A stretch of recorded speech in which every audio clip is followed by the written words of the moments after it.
Magandang araw mga kapwa naka-quarantine. Ako po si Howie Severino, journalist sa GMA Network. Bago ang lahat, may disclosure lang po ako dahil tungkol po sa turismo ang episode na ito. May maliit na resort ang aking pamilya sa Batangas. Hindi po pag-uusapan ang Batangas sa aming mga interview. Makaraan ng 6 na buwan lockdown, ang pinakamatagal na lockdown sa buong mundo. Unti-unti na nagbubukas ang ilan sa mga kilalang tourist destination sa bansa. Handa na nga ba tayo para sa new normal sa turismo? Para sagutin ang mga katanungan natin tulad ng ligtas na nga bang bumiyahe at mamasyal, makakapanayam natin si Tourism Secretary Bernadette Romulo-Puyat, ang Tourism Officer ng Baguio na si Aloysius Mapalo, at ang Canadian travel blogger na si Kulas Jennermann, na mas kilala bilang si Kulas.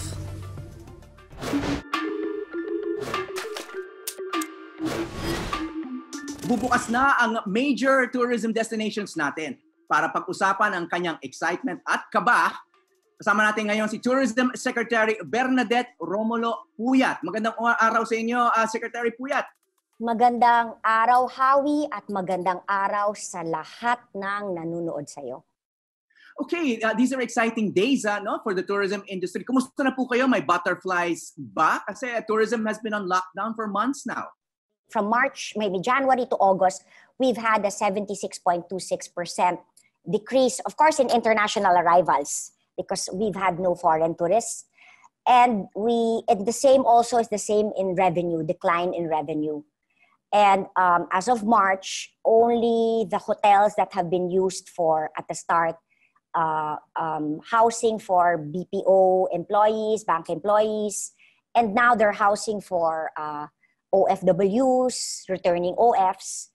So basically, oh wow. In 2019, tourism employed 5.7 million people. Based on our latest survey, 4.8 million have already been affected, either have lost their jobs or are underemployed. Okay, Secretary Berna, I'll ask you more about that bad news, no? But first, there's some good news, no? I think by the time this airs, no, bukas na ang Boracay. Of course, Boracay is the star of our tourism industry, you know. Well, we already opened Boracay last June 16. But then the governor and the mayor only wanted it to be open to Western Visayas. So I asked them nga if they were willing to open up to other MGCQ areas, but they were comfortable with only Western Visayas. And that was sort of a dry run already. And then after a month, they asked if age restrictions could be mawala yung age restrictions because Filipinos really travel as a family. Of course, we asked the permission of the IATF. And so far, so good. Although since from Western Visayas, they've only had more than 3,000 visitors. So they finally asked us, the LGU, if they can open up to not only MGCQ, but GCQ areas. Of course, I am worried. Of course, that's why I have to fly there to make sure each and every protocol will be followed. I know it will not be perfect, but then, ingat muna, ingat. Since June, we've already been inspecting each and every hotel. And the online system is in place. When you go to Boracay, you will be given a QR code. And that QR code is your code for the rest of your trip to Boracay. That will also serve as your contact tracing. We are telling all the tourists and the travelers who are excited to go to Boracay, meron pang virus. So please be responsible travelers. Always wear your mask. Watch your distance, at least 1 meter, and always wash your hands.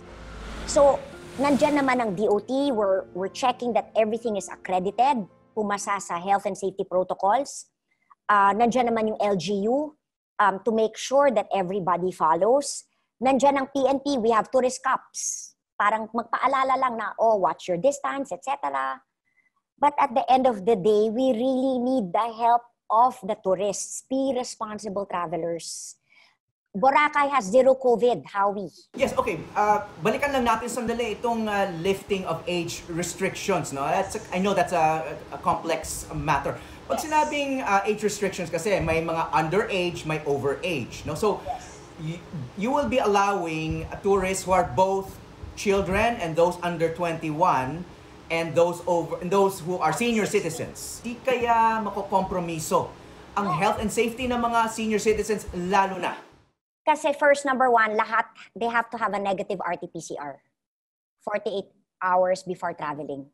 So dapat negative. And dapat, kung immunocompromised ka, hindi ka na pwedeng pumunta. We've actually had dry runs for El Nido in certain parts of Palawan and in other parts of Bicol. We've already had dry runs for resorts, point to point, from GCQ to MGCQ, no age restrictions, basta may negative RT-PCR. So we've been doing that for the past 3 months. And we discussed this with the doctors and the IATF. They said, sige, as long as may negative RT-PCR, and syempre, on the day itself, kung may symptoms ka, inuubo ka, sinisipon, bawal ng travel. And of course, yung senior citizen naman, kung meron siyang maraming problema sa health, wag na. Yes, of course. Yung nabanggit nyo, yung Boracay has been COVID-free all this time. Una, yes. That's hard to believe considering the amount of human traffic, no, from different parts of the world going through Boracay. No, walang tao kasi, di ba? And then since March, walang tao. Walang tao since March. And then, ang ginawa na lang namin also to make sure all the employees were tested RT-PCR in preparation also for October 1. Maybe that's also your next question. Kasi parang ginawa namin, since wala namang known cases. Actually, even El Nido and Panglao, 0 cases of COVID. Okay, alam naman natin itong mga PCR tests na yan, hindi yan mura, no? So, dagdag gastos yan sa mga turista. And how do you foresee that dampening demand? Yung there will be people who will not be able to afford to travel. Alam mo, Howie, first of all, I'm just so happy na finally bubukas. For me, it's not an all or nothing. At least unti-unti. Try muna natin ito, di ba? PCR test, we know, no? Kahit yes. na yung waiting time, may waiting time pa rin, ano? Correct, correct. Ano ba yun? So, tourists, ano ba yung advice nyo? Okay. Tourists to have their test before they fly? Oo, dapat before flying. Yeah, dapat before travel. Kailangan magpa-quarantine kasi kung gumala sila sa mall. Exactly, that's what we're telling people. You are only negative at the time you take the test. Diba? So, at ngayon naman, we're lucky because mas mabilis na ngayon lumalabas yung RT-PCR results. Now, let's say it happens also, pagkadating mo sa Boracay, inuubo ka bigla, it will happen. So, meron ng isolation facility. Yun pa lang, isolate ka na. And hindi ka nasasama yung jetty na papuntang island. Now, let's say pagdating mo sa Boracay itself, may symptoms, right away there's a COVID hotline. And dadaling ka na sa main island, dun ka na i-isolate at ipapatest. We did a survey, Howie, with the AIM. And with the survey, I was pleasantly surprised to find out that 77% still want to travel in the absence of a vaccine. But 96% want to see health and safety protocols in place. So, sa Boracay, what will be the other safety protocols? It will be safe to swim. Yes. Presumably, no? Pwede mag-swimming sa Yes. Pwede naman mag-swimming. But always sa beach, health, hindi na yung makakadikit kayo. It cannot be na, when we talk to the governor and the mayor, bawal muna ang party. At bawal na muna ang inuman. Still, yung pag MGCQ, di ba? MGCQ nga, di ba? Maximum lang of 2 bottles. Yung regular, hindi yung grande, maximum lang 2 bottles. But we asked the mayor, close muna yung mga bars because it's quite difficult to paano maililimit ang 2 bottles. At pag medyo paglasing na, how can you, kawawa naman ang PNP natin. Sabi ko naman sa mayor at sa LGU, baby steps muna tayo. It's not like may vaccine na tayo. Paunti-unti muna. Kasi, di ba, nakasalalay dito yung hanap buhay. Yung maraming nawalan ng mga MSMEs, yung mga driver, yung mga bellboy, yung mga waiters, nakasalalay dito lahat. People are all watching. Kasi a lot of our tourist destinations, Howie, ayaw pa magbukas. So they're all watching this, kung anong mangyayari. So maingat tayo. So may limitation ba kayo on number of visitors to Boracay? There's a carrying capacity naman talaga na 19,000 plus. But then we've only given health and safety protocols to 202 accommodations and resorts, mga 4,000 rooms. So with that, within carrying capacity. Hindi siksikan. Alam ko, pinag-uusapan yung pagbibigay ng ayuda rin sa industriya, lalo na sa mga maliliit na negosyo, no? Yung mga medium. Ano ba ang status nito? Kaya ba ng gobyerno magbigay sa mga tourist facilities? For the Bayanihan too, we were grateful to the BICAM because they gave 6 billion for under SB Core for small MSMEs, and then another 3 billion through DOLE for cash for work. But at the end of the day, tama yung tanong mo. Nothing beats restarting tourism. Our tourism stakeholders want jobs. Yun talaga. Ang ayuda, ang working capital loan, syempre, it will only go so much. Nothing but beats restarting tourism. At saka kung magka-outbreak, kawawa naman ang LGU, di ba? Sila ang mag-handle nun. So, ang swerte ko pag napakagaling talaga ng pag napakagaling ng mayor. Recently, we also went to Panglao, Bohol. Well, it's good. It's good, no? Na you're paying attention to the major players, no? Yung mga star performers natin. Pero alam naman natin na tourism is nationwide, no? Maraming lugar sa Pilipinas na nag-a-attract na rin ng turista, no? Kumusta naman yung mga lugar na yan? I mean, does it need a special rollout like Boracay and Bohol, or pwede na silang tumanggap ng mga turista ngayon, yung mga mas maliliit na bayan at probinsya? Well, yun na nga eh. Most of the provinces now are hesitant to accept tourists outside of their province. It's like all eyes are on Baguio and on Boracay on how we will handle this. Siyempre, ang goal natin is to open as many as possible, but we also understand the fears of the residents. So, we need to instill the confidence in them. Like for example, in Palawan, I flew there nung June and I talked to the mayors of El Nido, Coron, and San Vicente. And sa El Nido, pumayag sila pero one resort lang for dry run. Alam natin yung year 2019 ay record-setting year for tourism, no? And alam natin the trend was going to continue sa 2020 bago tayo nagkaroon ng pandemya. But ano pa yung mga trends sa turismo natin bago nagka-pandemya? Was domestic tourism picking up, or was it mostly foreign, or what? Actually, it's really domestic tourism that's driving our economy. 12.7% of the GDP is from tourism. 10.8% of that is from domestic tourism. Last year, 110 million domestic trips compared to 8.26 million foreign arrivals. So yun pa lang when you look at the numbers, 8.26 to 110. Ang swerte naman natin, we have 7,641 islands and 12 airports, and people really love local, want to support local. So may pangamba pa to travel abroad, but gusto pa ng mga domestic. We ask kasi in the survey, ano ba gusto niyong puntahan? Gusto nila sun and beach, farm tourism. Gusto nila small. Small, kunyari, may tour groups, maliliit lang. Takot lahat sa malalaki. Gusto lahat open air, mountain climbing, lahat basta open air. Yon. So, anong estimate ng nawalang revenue sa tourism sa taon na to? We can only talk about international. That's 70+%. I'm still getting, in fact, I was asking Governor Yap nga kasi in Baguio alone, for 3 months, they lost about 1.5 billion. Baguio?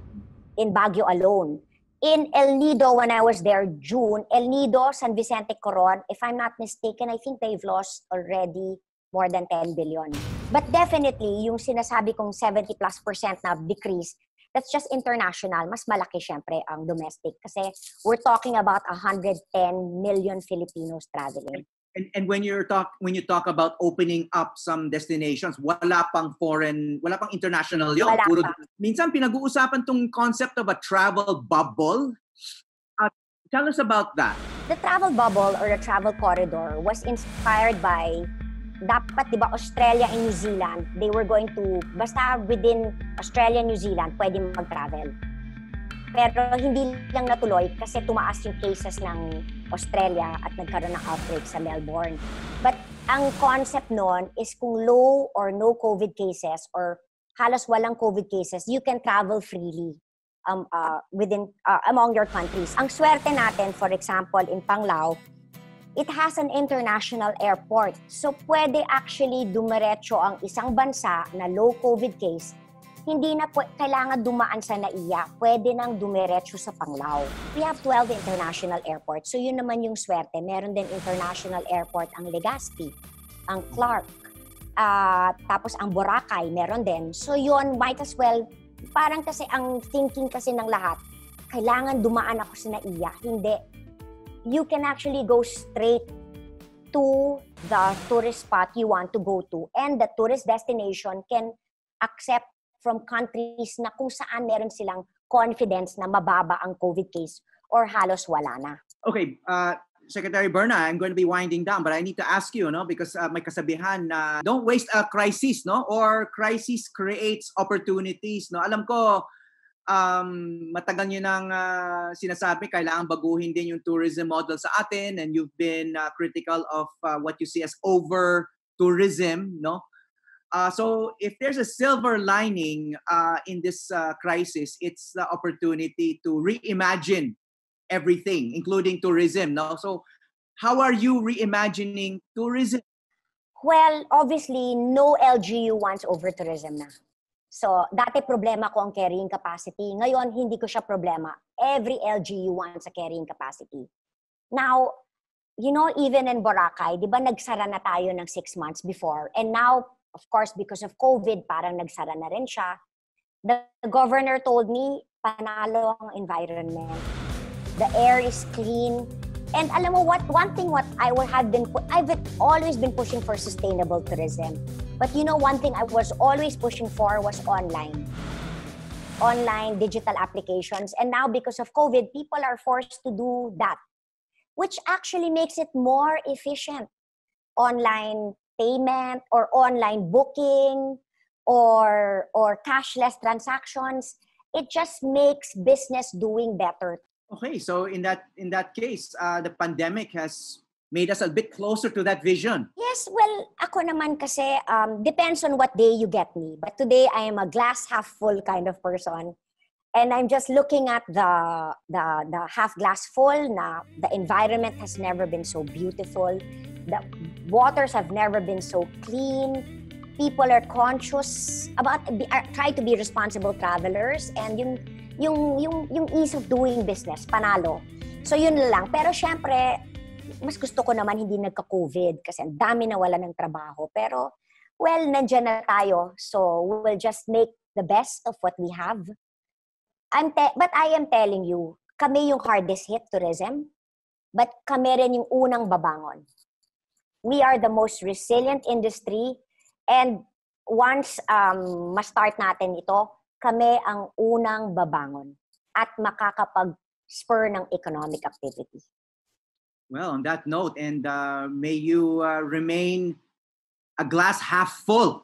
Thank you for your optimism, and good luck. Stay safe. No, alam ko you keep traveling to visit these places. It's all work, but ganon eh. We have to do it. We have to do it. It's our job. Thank you. Ang lungsod ng Baguio, isa sa pinakapopular na destinasyon ng mga turista, ay mahigit 6 na buwan nang naka-lockdown. Ano ba ang magiging new normal ng turismo rito? Para pag-usapan yan, kasama natin ngayon si Ginoong Alex Mapalo, Baguio Tourism Officer. Magandang araw sa inyo, Mr. Mapalo. Yeah, magandang araw din, Howie, and maraming salamat. Thank you for allowing me to be with you and share some insights as we experience reopening of tourism activities here in Baguio City. Ano bang pakiramdam nyo ngayon? As early as April, we already somehow drafted a recovery plan for tourism here in Baguio City. And you know, as early as that, we projected September. So it actually happened. And now that it's happening, or we are seeing it the way how we projected it, no, we are not even really expecting influx of a large number of tourists coming in. No? We're taking it slow. In fact, mayroon kayong limit na 200, no? 200 visitors a day. Tama po yun? Yeah, tama yun, Howie. That's our initial limit, no? 200.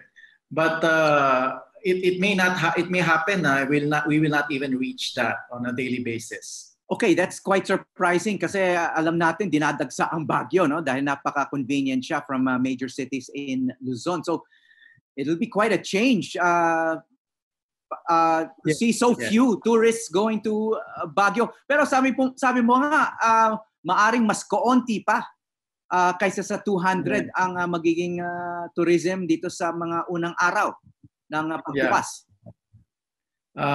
Totoo yan, Howie, because initially we are considering muna tourists coming from Region 1. No? So we are allowing only those that are coming from Region 1. We know for a fact that medyo limiting yung market if that is the case. No? Aside from the fact na medyo marami kaming requirements, no? Because the reopening of tourism here in Baguio City is primarily also very cautious and conscious of health and sanitation protocols. Because, just like in any place, it is a fact na meron pa rin kami mga cases, no? Daily cases of positive cases of COVID-19. So, we are handling and managing those increases in COVID cases. So we do not want na compromise or ma-jeopardize yung aming healthcare capacity. So this is like a initial, sabihin na nating experiment, no, with Region 1 and learn from the process, the systems that we have put in place. And eventually, if we see that we can be able to manage more, then we can perhaps expand the market. We are looking at perhaps 2 weeks or a month from now, we can start expanding the market. Not necessarily NCR agad, but this is how we would like our guidelines to be dynamic. But we have to put in mind also, remember, Howie, that we are actually allowing other travels, no? We had those that are on essential and business and official travels, no? Like government officials. Medyo marami yan. That's more than 200 a day. No? So, kaya ang aming inaalaw ngayon, ang ating binuksan actually, is the travel for leisure. No? That has not been allowed. It has been the last priority during the pandemic. Okay, sabi nyo nga medyo stricto kayo, no? In fact, because of these new restrictions, baka mas kaunti pa kaysa doon sa sinet yung limit na 200 visitors a day, no? So, gosh, napaka-konti yon compared to what Baguio is used to, no? So, gaano ba ka-stricto ang magiging itong mga bagong patakaran? So we have requirements, and at the same time, the testing requirements are also there. And types of tours that are allowed are also indicated or specified. So the usual tourists na experience namin prior to pandemic, like the day tourists or DIY tourists, no, or mga backpackers, yun hindi pa namin inaalaw yung mga yon. And we know that that is the bulk of tourists that we had before. Dun sa system, nandun po yung requirements. So ang inalaw lang natin buksan ngayon yung talagang leisure, walang business. So walk us through the requirements, no? Alam ko may online registration yan. Can just walk us through the different steps. Yeah, we have an online registration system. This is what we call Baguio Visita. So they just have to search that URL visita.baguio.gov.ph. No? But prior to that, it might be wise to explore first with our tour and travel agents, no? Because para makita kung saan muna pwedeng pumunta, no? Saang hotel pwedeng mag-book. And the list of tour and travel agents namin nasa FB page namin na Baguio Tourism, so they can check that out before they schedule a visit or they schedule a travel. No? But yung Baguio Visita, they can already create personal accounts even without a travel yet. So they can also choose to go straight doing a registration of their accounts. No? One person, one account. After magkaroon ka na ng account, that is when you can start scheduling a visit. And you dun sa pag-schedule ng visit, dun sa account muna. No? Dun sa account, it is important that you will upload an ID with a photo, preferably a passport, sabi nga namin, and then your current photo. Pag nag-register ka na ng travel or nag-request na ng travel, you have to upload your confirmed itinerary. So yun yung isang requirement, plus your confirmed booking in a hotel or accommodation.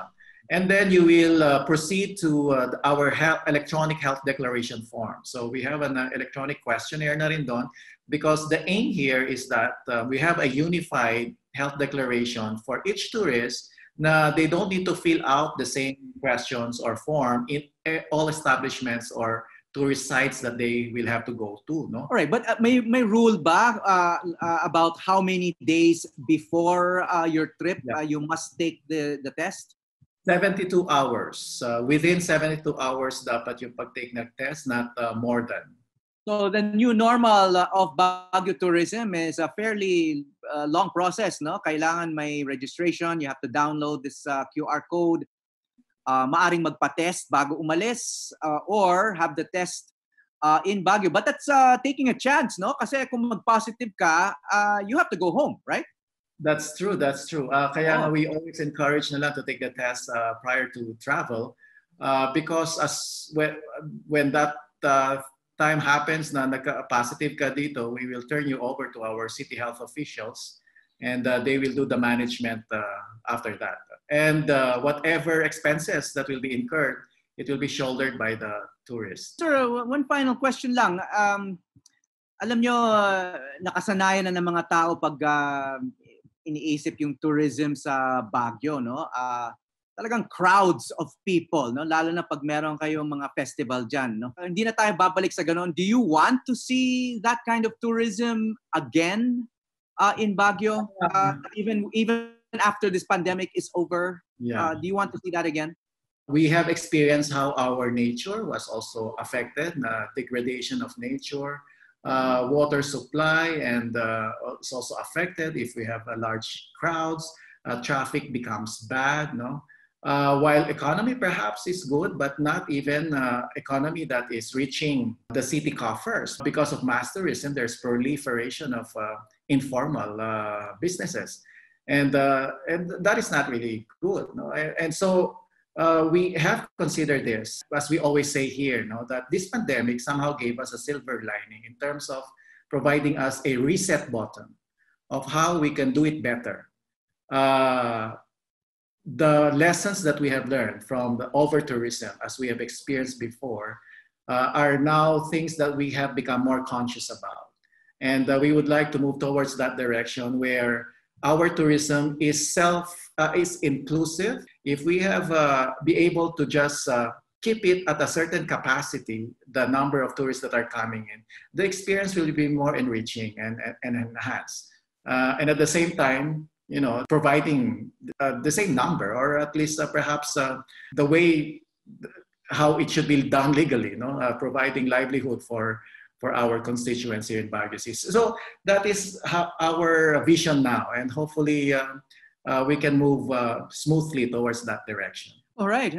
On that optimistic note, we want to thank you, Mr. Aloysius Mapalo, Baguio Tourism Officer. Good luck on the coming days, and on that vision of a new kind of tourism. Maraming salamat sa inyo. Stay safe, Mr. Mapalo. Stay safe there in Baguio. Thank you very much, Howie, and I appreciate our conversation. Thank you very much. Kasama natin ngayon ang isang Canadian na nais maging Pinoy. Sumikat siya dahil sa kanyang vlog na Becoming Filipino. 80 probinsya na ang napuntahan niya sa Pilipinas. Bakit kaya? Si Kulas Jennermann, otherwise known as Kulas. Magandang araw, Kulas. Hello. Kulas Jennermann, how are you? I'm very good. Magandang araw. Magandang, well, I could say Mayan Adlaw in Bisaya, but a good day. Yeah, okay. Nasaan ka ngayon, Kulas? Where are you right now? Dito sa Castilla. It's Davao Oriental. It's the east coast of Mindanao, just north of Davao City. Okay, medyo malayo yan sa amin, ano? So bago tayo dumako dyan sa tungkol dyan sa lugar niyo, bakit Kulas? How did you get the name Kulas? You know, it's 2014. I was just tambay in the house I stayed in Cagayan de Oro, traditional Filipino household. You know, manong, manang, titos, mamamkins everywhere. And my manong just walked in, looked at me and went, Kulas. And I went, ano yan? And then my barkada went kulas, and then that's it.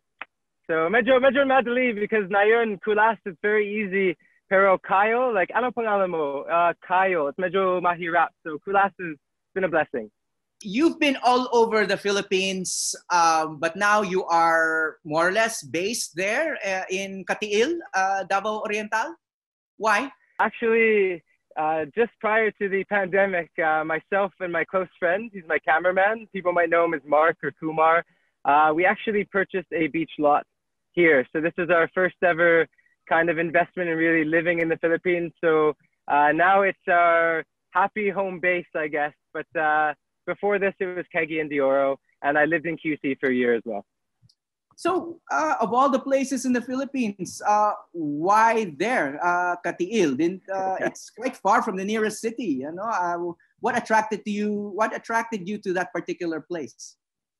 You know, I think it's just the local atmosphere. It's a very local place, very uncrowded. It has a lot to offer. I mean, right up my backyard, I have many waterfalls.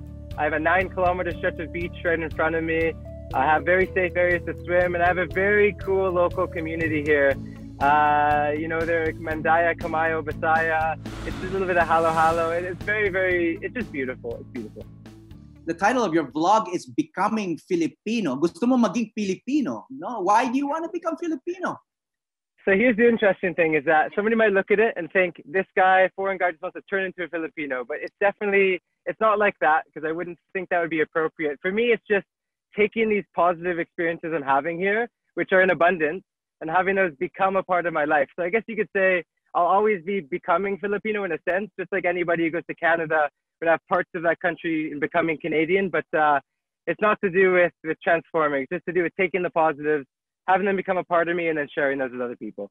So what are the positives? I mean, you must know that a lot of Filipinos wouldn't mind trading places with you and becoming Canadian. You know, I think first and foremost, there's just this deep sense of appreciation, and you know, the way people can, you know, just look at something as simple as like singing a song or eating together as family, or, you know, just I'll give you another example of something that's very deep rooted, as I'm sure you know, resiliency. You know, the way people can be going through the most difficult of things, but still draw happiness from small things around them and compound on that. You know, and I just love the way people adapt here. I love the way people have fun here. You know, there's just a lot of simple things that we around the world, and I had been to 30 countries prior to being here, you know, don't really connect with as often, or don't really value as much as we should. And that's something, yeah, simple stuff like that. So okay, so you've been to, you said 80 provinces, yes. And there are very few. I guess you can count them on your hands, the places you haven't been. So are there untapped attractions that you think visitors from anywhere, even domestic travelers, shouldn't miss out on, that you've discovered during your travels here in the Philippines? Well, you know what? I think what's so incredible and what's been so amazing is just seeing the abundance of what you can find here, and the diversity within it. I mean, right now I've been sitting in Katiil, okay? This is where our place is, our new home base. And there's a 9-kilometer stretch of cream sand beach where I can hang out and surf and swim. But did you know that in Gamay, it's a small town in northern Samar, I just posted about this yesterday, there's the same style of beach, like maybe 5 kilometers long. And then I always ask people this, what do you like? Like, they'll ask me, what's your favorite place in the Philippines? Or what can I experience? Like, well, what do you like? And somebody goes, well, you know, I like volcanoes. Okay, then you go, well, do you want a cone one in Bicol? Or do you want to go to Camigan and trek to the top of one called Hibok-Hibok? Or do you want to go to Canloan or Canlaon in Negros and go to the rainforest, the jungle up there?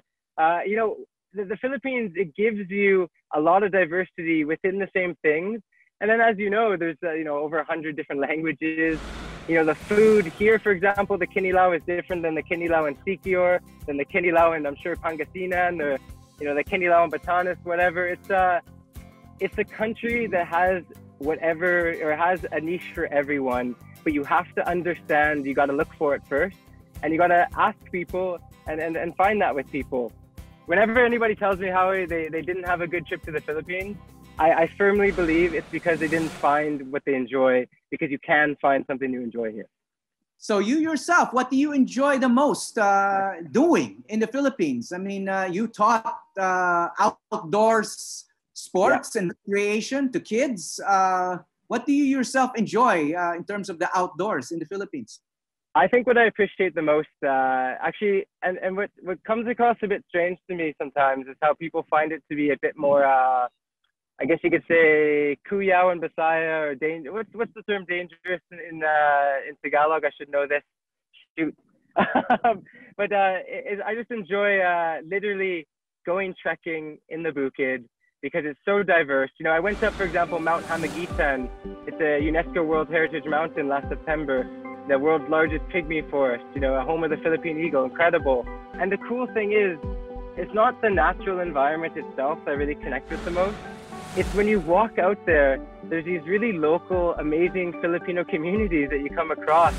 You know, people who seem to live in more quote-unquote simple settings, you know, there's simple houses, a little basketball court, but the interaction seems to be so fun and educational, enjoyable and positive. And I just love that. That's my favorite. Okay, like everyone else, Kulas, no, you've been on lockdown. You've been, I'm sure you've been following quarantine rules. How have you been? I mean, your passion is traveling. I mean, that's also your livelihood. So how have you survived? How have you coped with all of this? Oh, I think especially the first 3.5 months, you know, I was just at this upstairs of an ancestral house that I lived in Cagayan de Oro in the city. You know, obviously it was a bummer. You go through these waves of emotions. Some days you're feeling good, some days you're feeling a bit weird, some days you're feeling bad, some days, you know, you just don't know. But it sounds a bit corny and like I'm sucking up here to the Filipinos. But the truth is this, is that I just reflected back on my experiences, you know, dealing with Filipinos, for example, who dealt with earthquakes in North Cotabato or Typhoon Yolanda, or, you know, I remember being in an island, Northern Bohol, called Batasan Island. After the earthquake, every single day, the island gets flooded by seawater now, everyone's houses. And instead of pouting about it, what they did is they adapted and made the best of their situation. So I guess I kind of just challenged myself, reflecting on the experiences I've had here in the Philippines, and told myself, you know what, I can find ways to feel good. And I did. I connected with people. I tried making some food that I've never made before. I picked some mangoes from the tree outside and ate mango float. You know, you just find little ways. And I think that obviously I wish I could run around high-fiving and interacting wherever I want in the Philippines at any given time. That would be amazing, but I can't. So I have to find other ways to appreciate life. And Filipinos taught me how to do that. Okay, you've seen both the good and the bad about traveling in the Philippines, about the tourism industry. As you mentioned, this pandemic and lockdown is a chance to kind of reflect and kind of think about everything, reimagine almost everything. So how are you reimagining traveling in the Philippines in the future? I mean, how do you wish things would change in terms of traveling in the Philippines, tourism in the Philippines? I think the answer to that is localized and purpose-driven and slow. What I mean by that, Howie, is, don't get me wrong, it's fantastic when millions of people come, have a weekend, have a week, you go to the resort, you know, have a great time and leave. Fantastic, drives the economy, it's great. It's really, you know, hopefully they bring positive experiences back to their country, tell other people, more people come. You know, I would love to see a lot of travelers who go very local, spend a lot more time to get to know where they're going, and look at ways that their experience can not only be fun and happy and positive for them and enjoyable, but can also rub off in a positive way, even more so than in the past for those around them. So I love to see people go slow, localized, and throw in that purpose-driven, man. If we could have 1 million people come to this country, or from this country stay here and travel purposefully to a local area and stay there for a while, and not just spend, but even develop something positive within the people there, I think that's a lot better than 10 million people showing up for a weekend, having a beer and enjoying the beach. All right. Well, thank you for your upbeat attitude about everything. Kulas Jennermann, who is becoming Filipino. Good luck on your travels, and more importantly, always stay safe. Thank you. Thank you. Thank you very much, Howie. You stay safe too. Ingat po, ingat. Tulad ng maraming industriya, dumapa ang turismo sa Pilipinas sa panahon ng pandemya. Pero ang sabi nga, crisis creates opportunities. Dahil sa mga pangambang dulot ng COVID-19, inaasahang matamlay pa ang pagdating ng mga dayuhang turista sa bansa. Kaugnay nito, palalakasin naman ang local o domestic tourism. Ito na marahil ang pagkakataon upang mas kilalanin natin ang ating bayan. Panahon na upang mas tangkilikin ang sariling atin. Ito po ang Quarantined with Howie Severino.